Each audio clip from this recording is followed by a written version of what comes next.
যেই ব্যক্তি রাতের বেলা এই দোয়াটি 3 বার পরে ঘুমিয়ে যাবে, আল্লাহর নবী বিশ্বনবী সাল্লাল্লাহু আলাইহি ওয়াসাল্লাম বলেন, সকাল বেলা যখন আল্লাহ তাআলার বান্দা ফজরের নামাজের মাঝে যখন উঠবে, আল্লাহ নবী বলেন রাতের বেলা এশারের নামাজ পড়ার পরে, খাবার খাওয়ার পরে আল্লাহর বান্দা যদি এই দোয়াটা 3 বার পড়তে পারে, তাহলে আল্লাহ পাক রব্বুল আলামিন সকাল বেলা ঘুম থেকে ওঠার আগে আমার আল্লাহ তাকে নিষ্পাপ মাসুম বাচ্চার মতো আমার আল্লাহ পবিত্র বানায়া দেই।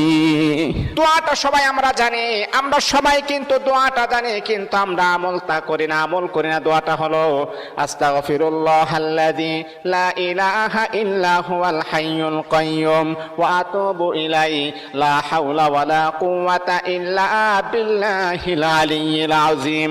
3 বার যদি আপনি পড়তে পারি, ইনশাআল্লাহ আল্লাহ পাক রব্বুল আলামিন আমার আপনার জীবনের সমস্ত গুনাহগুলোকে আমার আল্লাহ ক্ষমা করে দিবেন।